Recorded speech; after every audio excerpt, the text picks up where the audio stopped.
Dulu kita sempat disebut Upin Ipin Rancamaya.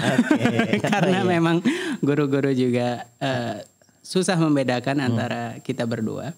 Seperti kalau untuk saya pribadi, tantangan terbesar itu menjaga motivasi, menjaga niat. Soalnya di Azhar itu kita benar-benar dibebaskan. Akhirnya kita coba ronsen dulu, tapi belum bisa menemukan ini tes PCR gitu karena waktu itu sudah malam. Nah, ditemukanlah ada cairan di lapisan paru-paru luar saya seperti itu. Tapi di perjalanan ada sempat oh iya kuliah ini bagus juga ya.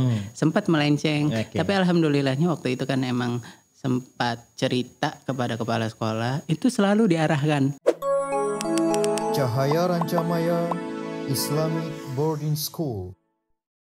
Assalamualaikum warahmatullahi wabarakatuh. Sahabat CR yang berbahagia, gimana kabarnya? Semoga selalu sehat dan tentunya harus selalu bahagia dimanapun kita berada. Kembali lagi bersama kami di acara Bisa, bincang santai seputar Cahaya Rancamaya Islamic Boarding School. Oke sahabat CR yang luar biasa, kali ini di momen yang bahagia dan juga hari yang cerah ini, kita kedatangan narasumber ataupun seorang tamu yang luar biasa. Bagaimana tidak nih, tamunya ini memang sangat spesial karena saya sudah kenal sama tamu kita atau narasumber ini udah hampir 5 tahun. Namun baru kali ini bisa hadir dan sempat diajak bincang bareng ataupun podcast bersama di Cahaya Rancamaya Islamic Boarding School. Oke, langsung saja perkenalan terlebih dahulu dong. Siapa ini dan dari mana ini? Karena kayaknya jauh banget ini orangnya. Sampai 5 tahun baru bisa ke sini. Oke, silakan Bang Hari, perkenalkan lebih detail. Ya, perkenalkan nama saya Hari, Abdul Salam Mutahari, namun sering dipanggil Hari. Sekarang saya mahasiswa tingkat akhir di Universitas Al-Azhar, Kairo, jurusan tafsir dan ilmu Al-Quran. Masya Allah, aduh, saya jadi apa ya langsung kalau orang yang para ustadz kayak gini jadi takut kalau ngajak podcastnya ya. Takut nggak kena apalagi tentang Al-Quran, tafsir, takut nggak kena mahrijul hurufnya nanti kalau ngomong. Oke, Bang Hari gimana kabarnya? Sehat Bang Hari? Alhamdulillah baik. Oke, udah berapa tahun di Mesir? Terhitung sudah lebih dari 4 tahun. 4 tahun. Karena memang 1 tahun pertama kita ada program wajib bahasa dulu. Jadi pada saat awal-awal persiapan betul-betul untuk bahasa Arabnya diperkuat karena nanti ketika pada saat masuk ke jenjang perkuliahan semua memakai bahasa Arab. Oke, jadi Bang Hari ini kuliahnya di Al-Azhar Kairo Mesir ya, luar biasa. Nah perlu sahabat CR ketahui Bang Hari ini salah satu alumni Sekolah Cahaya Rancamaya Islamic Boarding School, bener ya? Iya. Angkatan keberapa Bang Hari? Angkatan pertama. Angkatan pertama, oke. Kalau kemarin kita sudah bincang santai juga dengan salah satu alumni yang baru lulus tahun kemarin yang sekarang kuliah di Singapura. Sekarang kita kedatangan yang jauh lagi, yang lebih jauh lagi. Kalau dari Singapura ke sini mungkin 1 jam nyampe. Ini berapa jam sih kalau ke Mesir, Bang Hari? Aduh, terbilang 12 jam mungkin. 12 jam ya, oke, luar biasa. Sekarang masih kuliah dan menyempatkan diri untuk hadir di Cahaya Rancamaya Islamic Boarding School. Oke, kita mau tanya-tanya nih Bang Hari, gimana sih kegiatan kuliah di sana? Untuk di Mesir sendiri, terutama di Al-Azhar sendiri. Untuk di Al-Azhar sendiri kita belajar formal seperti biasa, berkuliah di Al-Azhar. Cuma memang salah satu yang unik di Azhar itu kita tidak ada absen untuk perkuliahan. Jadi bisa bolos gitu ya? Iya, bisa bolos. Tapi jangan diikutin ya, sahabat CR. Oke. Tapi tidak adanya absen itu bukan karena memang Al-Azhar tidak mementingkan absen, tidak disiplin itu. gitu ya? Iya, bukan karena tidak disiplin. Karena memang mahasiswa Al-Azhar itu terbilang sangat banyak. Kalau tidak salah untuk tahun ini saja mahasiswa Azhar yang Indonesianya saja itu bisa lebih dari 10.000. 10.000 orang? 10.000 orang. Wow, berarti banyak banget nih ya warga Indonesia yang di sana. Iya, itu baru mahasiswa Indonesia doang, belum ada Malaysia. Malaysia itu bisa dibilang hampir 2 kalinya kita. 2 kali kita. Lebih banyak juga. Ketika pada saat kita total itu 5.000, mereka sudah bisa sampai 10.000. Waduh, berarti banyak ya, banyak orang Asia berarti di sana. Iya, banyak. Dan bisa dibayangkan bagaimana kalau wajib untuk hadir dan setiap hari bagaimana coba kuliahnya. Rame banget. Oke, kalau Bang Hari sendiri ada temen yang satu angkatan ataupun lulusan Rancamaya ke sana selain Bang Hari? Ada, namanya juga Haris. Haris ya. Oh, beda Hari sama ada akhiran S-nya ya. Iya. Dulu kita sempat disebut Upin Ipin Rancamaya.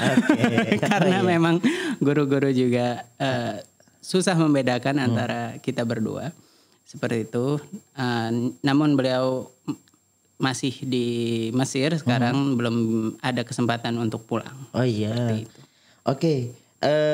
Angkatan pertama Bang Hari sama Bang Haris berarti yang di sana sekarang ya. Iya, kalau adik kelasnya udah ada yang ke sana atau belum? Sejauh ini belum ada. Oke, rata-rata kuliah di Mesir berapa tahun sih Bang Hari? Sekarang sih normalnya insya Allah 5 tahun. 5 tahun. Bila itu lancar semua insya Allah. Jadi 1 tahun bahasa dan 4 tahun menempuh pendidikan S1. Oke, berarti Bang Hari sama Bang Haris sudah hampir mau selesai nih ya? Iya, insya Allah. Oke, insya Allah kita doakan untuk Bang Hari dan Bang Haris biar lancar dan segera selesai tepat waktu ya. Amin ya Rob. Insya Allah. Oke, Bang Hari pertama kali memang niat mau kuliah di Kairo atau seperti apa? Kok bisa jauh ke sana nih? Atau ada isu-isu lain yang bikin tertarik mungkin dengan rendang ontanya atau dendeng onta mungkin di sana pernah ketemu? Dulu sempat saya kan pernah pertamanya saya tahu Al-Azhar itu pada saat saya SMP. Jadi dulu saya SMP walaupun di SMP negeri, cuma kami dulu pulangnya ke pondok pesantren gitu, dan pengasuhnya itu beliau adalah lulusan Azhar. Oh gitu. Gitu. Beliau sering cerita bagaimana kehidupan beliau di Al-Azhar, dan kami santri-santri beliau itu menganggap beliau itu seperti azam waktu pada saat beliau kuliah, karena memang beliau itu pada saat kuliah di Al-Azhar itu jualan tempe, benar-benar jualan tempe. Iya, berarti ada motif film ini ya, film ketika kita bertasbih juga ya salah satu. Atau pengen seperti Khairul Azam juga jualan tempe kan. Ada motif terselubung ya ke Azhar ini ternyata. Dulu sebenarnya pas SMP seperti itu kita cuma istilahnya dicekokin kan. Dulu Azhar tuh seperti ini. Dulu saya pas kuliah tuh nggak kayak kalian bisa nyaman belajar. Dulu saya harus jualan dulu, ini dulu. Ya walaupun pada saat seperti itu saya cuma dengerin oh iya. Nggak ada kepikiran gitu buat kuliah di Al-Azhar. Namun ketika pada saat lulus dari sana dan masuk ke Rancamaya ini, bertemu dengan guru-guru di sini juga yang memang notabene-nya adalah lulusan sana. Azhar juga. Azhar juga. Jualan tempe juga enggak? Enggak ya. Sama juga. Dan itu juga kami melihatnya. Oh iya. Jadi kan kalau dulu referensinya lulusan Al-Azhar 1 beliau doang. Nah setelah ngelihat guru-guru di sini yang memang masih muda. Oh ternyata memang lulusan sana hebat-hebat kok. Barulah di situ timbul rasa mau tambah lagi ya. Tambah lagi. Udah ada modal awalnya pengenalan tentang Azhar dari Ustadz sebelumnya. Pas sampai Rancamaya ada lagi nih guru yang alumni juga lulusan sana gitu. Iya, seperti itu. Dan akhirnya setiap kita ada konseling, cerita-cerita, dan akhirnya ya udah timbul nih. Itu langsung dari kelas 1 SMA-nya langsung saya mau ke Al-Azhar, dan itu sampai dibilang ke kepala sekolah. Dan alhamdulillah respon beliau juga baik dan mengarahkan seperti itu. Berarti langsung diarahkan untuk prepare ke Al Azhar berarti ya, Iya. untuk Haris sama Haris. Iya. Oke, nah setelah itu kan udah langsung nih kuliah di sana. Sesuai nggak sih dengan apa yang diceritakan sama ustadznya atau sama gurunya dulu yang istilah yang memberikan info pertama untuk di Al Azhar, atau penemuan yang berbeda sendiri? Secara garis besar sama. Oke. Tapi memang karena pelajar-pelajar Al Azhar itu banyak dan banyak macamnya. Emang ada yang fokus di belajar di perkuliahan, ada yang fokus di belajar di majelis-majelis ilmu, apapun itu di luar perkuliahan, dan ada yang fokus di di organisasi. Nah mungkin dari pengalaman guru-guru kami yang waktu itu pernah cerita Azhar tuh seperti ini. Mereka itu yang ada yang fokus ke organisasi, ada yang fokusnya juga bekerja, satu lagi ada yang fokusnya bekerja. Nah kalau saya nggak masuk kedua-duanya itu. Kalau Bang Haris sendiri fokusnya kemana nih? Saya itu bisa dibilang lebih ke kuliah. Ke kuliah ya. Oke, berarti lebih fokus ke kuliahnya. Kalau Bang Haris sendiri temennya, salah satu partnernya? Sama, kita juga lebih fokus ke kuliah. Ditambah memang beberapa kali, walaupun tidak sering ikut ke majelis ilmu yang di luar perkuliahannya, karena itu juga sesuatu yang menunjang untuk perkuliahan seperti itu. Tapi jujur pribadi saya masih bisa dibilang tidak terlalu sering mengikutinya. Seperti itu. Kalau istilah mahasiswa Indonesia itu kupu-kupu lah ya, kuliah pulang ya, fokus ya. Tapi insya Allah memang fokus untuk perkuliahan, karena kuliah juga bukan sembarangan kuliah ya, istilahnya memang tuntutannya juga tinggi ya. Iya. Oke, kalau ini biasanya kan kalau pertama kali kita datang ke tempat baru ini ada sesuatu yang baru, atau shock culture-nya apa sih yang Bang Hari temuin pertama kali sampai ke sana? Yang berbeda banget ini gitu dengan di Indonesia. Pertama itu untuk adat yang berbeda banget itu yang saya dari Mesir itu, mereka itu tiap di ruko-ruko, entah itu di ruko-ruko kecil atau bahkan di bajai, itu mereka nyetel radio yang radionya itu murotal. Murotal Al-Quran. Seperti itu. Itu pertama saya shock pertamanya di situ. Jadi mereka lebih sering mendengarkan Al-Qur'annya. Seperti itu. Luar biasa ya. Aduh. Saya jadi takut nih kalau ke Azhar, takut kepanasan. Astagfirullahaladzim. Seperti itu. Ya. Bahkan kalau mungkin kita tanyain di sana, tukang bajai itu hafal Quran. Luar biasa ya. Iya, seperti itu. Jadi kita juga pas mahasiswa Al Azhar itu pas ditanya, "Kamu dari mana?" "Dari Indonesia." "Di sini ngapain?" "Saya belajar." "Oh, mahasiswa." "Iya, mahasiswa Al Azhar." "Hafal Quran." Aduh, itu ngerasa malu ya. Malu sopir bajai aja hafal Quran ya. Kita yang statusnya mahasiswa sendiri, aduh gitu istilahnya. Itu berarti ada lagi selain itu yang baru banget. Ini juga yang membuat saya kaget. Mungkin kita tahu bahwasanya orang Arab pada umumnya itu mereka temperamental, sering marah atau apa segala. Tapi orang yang jadi wahnya di orang Mesir tuh ketika pada saat mereka marah baca doa ya, tetap pakai doa bahasa Arab katanya. Iya, pakai bahasa Arab. Cuma mereka itu buat meredakan lawan bicaranya marah, mereka langsung bilang gini, "Shollu ala nabi." Bersolawatlah kepada Nabi. Jadi seperti itu. Oh, berarti yang marah pun langsung keredam marahnya. Langsung agak keredam. Jadi mereka kalau udah mengatakan shollu ala nabi itu mereka bisa memakainya untuk ketika pada saat bicara ada orang yang marah, untuk diredakan. Atau kadang juga ketika pada saat orang lagi berbicara dan lupa, shollu ala nabi, seperti itu. Iya. Kalau Bang Hari sendiri pernah gak sih dimarahin sama orang di Mesir? Wah, sering. Sering. Kira-kira karena apa nih misalnya yang sering dimarahinnya? Kita kadang Yang misal hal yang misalnya yang menurut kita kayaknya biasa deh, misalnya kok tiba-tiba dimarahin sama mereka istilahnya. Hal yang biasa dikit tapi di mereka bisa bikin mereka emosi gitu. ini salah satunya kalau kita mahasiswa Azhar yang sering dimarahin tuh kalau di bagian administrasi. Kita menyebutnya itu syu'un. Syu'un itu artinya bagian administrasinya. Ketika pada saat kita mengirimkan berkas-berkas, itu nggak tahu kenapa ya, karena emang mahasiswa Azhar kan rame ya. Ngantri panjang banget. Ketika pada saat itu mungkin karena psikologis mereka ngelihat orang banyak kan dan nggak henti-henti.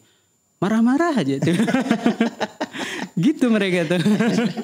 Itu kayaknya merasa dimarahin itu kalau orang yang paham bahasa Arab ya. Kalau saya dimarahin paling saya amin. Saya kira didoain mungkin. Berarti saya akan angkat tangan amin. Gak tahu padahal dimarahin ya. Oke. Untuk perkuliahan sendiri ada kendala gak sih kalau Bang Hari sendiri selama di Al-Azhar? Apa sih kendala ataupun tantangan yang paling istilahnya? Ini kalau jadi mahasiswa di Al-Azhar itu tantangannya seperti ini. Kalau Bang Hari sendiri apa tantangan terberat atau terbesar? Kalau untuk saya pribadi tantangan terbesar itu menjaga motivasi, menjaga niat. Soalnya di Azhar itu kita benar-benar dibebaskan. Semacam dulu saya sempat berpikiran seperti ini. Mahasiswa baru di Al-Azhar itu laksana seorang anak kecil diajak ke pasar. Nah, di pasar itu kan dia di sana mau ngapain terserah dia. Mau jualan terserah dia. Mau beli suatu barang-barang yang berharga terserah dia. Atau mau cuma sekedar ngelilingin pasar itu juga terserah dia. Nah, itu tuh gambaran mahasiswa Azhar yang di sana. Ada memang yang fokusnya berbisnis, ada yang fokusnya emang belajar, mengambil apa yang dia butuhkan untuk nantinya pulang lagi ke rumah. Ada yang emang kerjaannya itu ngiterin pasarnya, ngiterin Mesir gitu. Kesana pariwisata dan lain sebagainya seperti itu. Ada yang seperti itu. Dan ada juga yang memang fokusnya organisasi. Seperti itu. Jadi penting banget untuk adanya sosok senior yang bisa mengarahkan dia seperti itu. Kalau di sana sendiri tinggal di asrama atau di rumah sewa atau apartemen seperti itu untuk Bang Hari sama Bang Haris ya? Pertama kali kita itu tinggal tuh di asrama. Di asrama. Itu wajib atau asrama kampus atau bukan? Enggak, itu memang bisa dibilang asrama kampus, cuma enggak wajib. Itu asramanya khusus untuk orang Indonesia, namun kita berdampingan dengan asramanya orang Mesir. Jadi ketika pada saat itu kita sering bertemu, terus juga saling sapa sama orang Mesir. Nah, di situ juga saya belajar gimana kebudayaan mereka seperti itu. Tapi ya memang pada saat saya di asrama itu kebanyakan orang-orang Mesir di sana itu jurusannya bukan jurusan agama malah. Jurusannya itu jurusan kedokteran, jurusan arsitektur, jurusan apalagi itu farmasi. Namun yang anehnya di sana itu adat di sana mempercayai kalau mahasiswa kedokteran itu lebih hafal Quran daripada mahasiswa yang di agama. Seperti itu. Mungkin syarat lulusnya harus hafal Quran kali ya. Iya, mereka seperti itu. Jadi lulus SMA itu harus udah hafal Al-Quran. Nanti ketika pada saat lulus di Al-Azhar untuk orang Mesir ini juga harus nanti setoran 1 Quran. Oh, Masya Allah ya. Ada untung ruginya juga ya, saya bukan lahir di Mesir.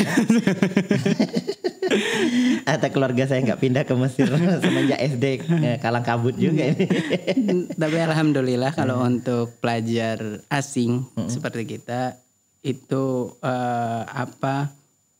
nggak diharuskan 1 Al-Quran penuh untuk lulus di Azharnya. Mungkin karena pertimbangan bahasa dan lain sebagainya. Tapi tetap ada persyaratan harus hafal minimal berapa juz gitu. Kita itu kalau untuk warga asing pelajar asing itu keluar dari Azhar itu kita sudah dapat 4 juz. 4 juz. Oh, minimal ya syaratnya. Tapi banyak juga mahasiswa Indonesia yang hafalnya di sana. Termasuk teman-teman saya banyak hafal di sana. Baru di sana baru mulai menghafal. Iya, dan hafal dan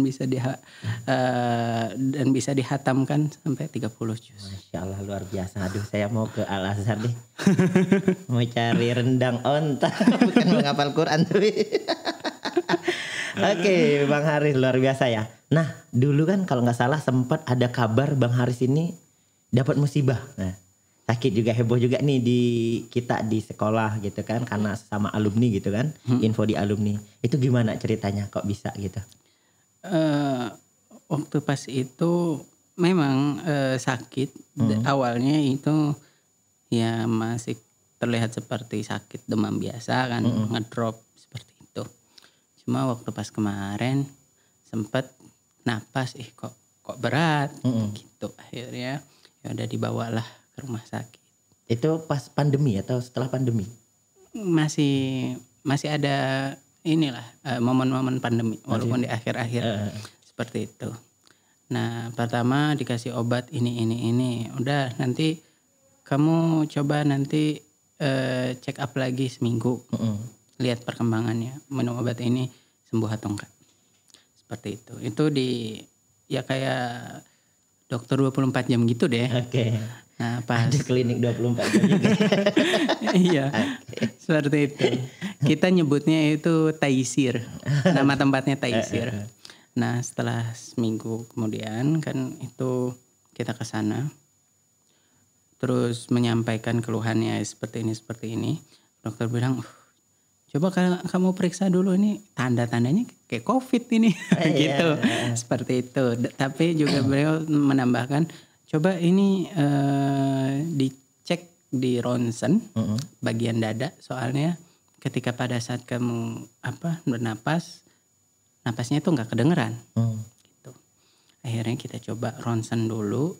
Tapi belum bisa menemukan ini tes PCR gitu karena waktu itu sudah malam.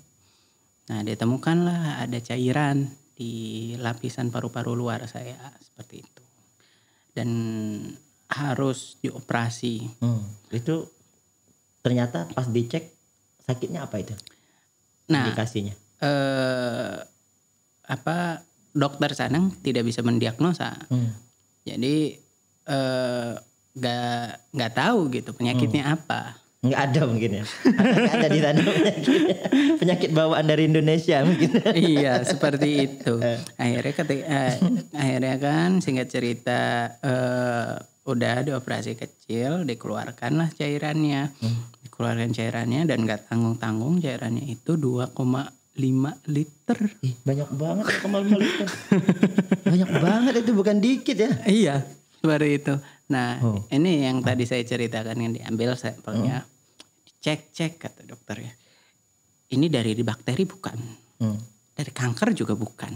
Terus dari apa kan gitu. Ini juga saya bikin panik sendiri. Was-was. Ini saya penyakit apa? Masa penyakit langka? Bagaimana ini? Penyakit bawaan. Cairannya jangan-jangan cairan dari Indonesia gitu. Akhirnya ya sudah diputuskanlah pulang ke Indonesia untuk berobat di Indonesia. Nah, pada saat ketemu sama dokternya spesialis paru di sini dengan melampirkan hasil laboratorium dari Mesirnya, beliau langsung bisa gampang, ini mah TB, langsung bilang gitu. Ini penyakit TB. Oh gitu dok. Iya. Kok dokter sana nggak bisa mendiagnosa ya? Ya karena emang ini penyakit bukan penyakit mereka, ini penyakit orang-orang Asia. Gitu. Oh gitu. Oh ada jenis penyakitnya ya? Iya. Orang Asia sama orang Eropa beda lagi penyakitnya. Oh gitu, baru tahu saya dari sini ternyata beda penyakitnya, beda tempat beda penyakit ya, luar biasa. Ini penyakit bawaan berarti ya? Mungkin seperti itu. Cairannya jangan-jangan cairan ini ya, mungkin laut Cina Selatan atau Samudra Hindia mungkin, karena kan di sana nggak ada Samudra Hindia. Oke, berapa lama itu Bang Hari berobatnya di Indonesia, masa penyembuhannya? Ketika bisa balik lagi kuliah. Ketika pada saat itu pas ketemu dokter Indonesia bulan September.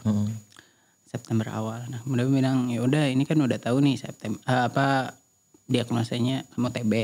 Nah, untuk TB itu pengobatannya harus di terapi obat, rutin minum obat terus, nggak boleh berhenti dan harus check up ke dokter sebulan sekali. Pilih mau berobat di sini apa mau berobat di sana. Karena berpikir juga kalau di sini di Indonesia untuk dari segi bahasanya gampang kan, dan juga kita tahu lah muamalah sama sesama orang Indonesia dan ininya gimana, ya udah diputuskan untuk berobat di sini. Namun kemarin itu sempat izin bulan Desember sama Januari itu pulang lagi ke Mesir. Untuk ujian di Al-Azhar. Nah, seperti itu. Nah, sekarang lagi pulang lagi ke Indonesia untuk melanjutkan pengobatannya. Kemarin alhamdulillah sudah check up dan dokternya senang. Insya Allah kalau bulan depan perkembangannya itu pesat seperti perkembangan sekarang, bisa berhenti minum obat dan bisa dinyatakan sudah sembuh. Sembuh total ya? Oke, amin. Mudah-mudahan ya. Kita doakan sahabat CR untuk Bang Hari ini. Mudah-mudahan bisa segera sembuh total agar bisa beraktivitas lagi. Dan tentunya bisa menyelesaikan kuliahnya ya, yang pastinya. Amin ya Rabb. Oke, Bang Hari, apa sih yang paling dikangenin misalnya misalnya udah kuliah nih udah 4 tahun, jalan 5 tahun nih di Al-Azhar. Di CR itu apa sih yang paling teringat gitu? Hal yang paling misalnya, aduh ini CR banget nih, nggak ditemukan di tempat lain. Yang sebagai alumni. Sebenarnya sih ininya ya, kebersamaannya. Apalagi dulu saya itu termasuk generasi pertama. Angkatan pertama berapa orang sih? Dikit kan? 14 orang. Yang SMA-nya itu cuma 14 orang. Dan ya karena 14 orang itu kan kekeluargaannya erat lah ya. Alhamdulillah. Seperti itu. Namun yang saya sangat disayangkan ketika pada saat kita lulus, kita susah nyari waktu yang tepat emang buat kumpul lagi. Dan karena memang sebenarnya saya juga kangen banyak sama teman-teman saya. Sekarang ada yang kan ada yang kuliah ke Polandia juga, ada yang ke Australia, ada yang memang sudah lulus dan bekerja sekarang di pelayaran seperti itu. Sebenarnya mau kumpul bareng tapi melihat kondisi dan kesibukan masing-masing susah seperti itu. Memang pasti itu sih rata-rata kendala ataupun hal yang dirindukan sesama alumni itu pasti kebersamaannya, karena ketika udah lulus itu pasti susah banget ya. Apalagi mau kumpul 14 orang itu kayaknya susah banget. Padahal 14 orang doang. Apalagi yang satu angkatannya bisa ratusan ya. Susah banget, 14 orang aja susah banget gitu. Oke, tapi untuk komunikasi sesama alumni masih intens? Masih. Kalau saya biasanya lebih ngelihatnya tuh di Instagram. Si ini udah lulus gitu. Ada perkumpulannya nggak sih alumni Cahaya Rancamaya itu? Kita ada grup WA. Ada grupnya ya? Ada grupnya. Ada yang memang dari sekolah juga kan ada koordinator alumni. Pertama jadi kita ada grup WA khusus untuk ya resminya dari sekolah dan kita. Tapi kita juga ngebuat grup untuk kita sendiri. Grup tandingan ya? Oke. Gitu. Oke, kira-kira pesan untuk adik-adiknya nih, untuk adik-adik kelasnya yang sekarang masih SMA nih, yang pengen mungkin melanjutkan kuliah, apa sih yang perlu dipersiapkan untuk mereka? Pertama itu kalau menurut saya sendiri konsistensi. Karena memang saya pribadi dulu pernah kepikiran kan, di pas kelas 1 SMA-nya saya mau ke Al-Azhar. Ke situ. Tapi di perjalanan ada sempat iya kuliah ini bagus juga ya. Sempat melenceng. Tapi alhamdulillahnya waktu itu kan emang sempat cerita kepada kepala sekolah, itu selalu diarahkan ke Azhar lagi ya. Ke Azhar lagi. Disuruh balik ya.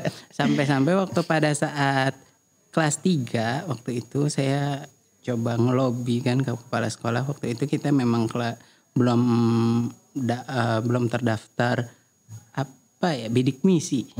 Waktu itu kan saya coba ngelobi kepala sekolah biar maksudnya biar saya bisa dapat lah gitu bidik misi untuk rencana B. Plan B-nya. Akhirnya beliau cuma bilang satu kata kan. Sebenarnya kamu itu mau ke Mesir atau mau di Indonesia.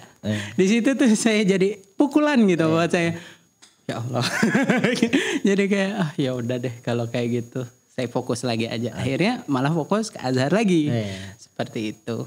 Dan alhamdulillah dapatnya di sana. Oke, berarti untuk teman-teman ataupun sahabat CR adik-adik kelasnya Bang Hari yang sekarang sedang SMA harus fokus ya. Jadi komitmen dengan tujuan awal, jangan pelin-pelan. Kadang mau di Indonesia, kadang mau di kampus ini. Jadi harus punya tujuan utamanya.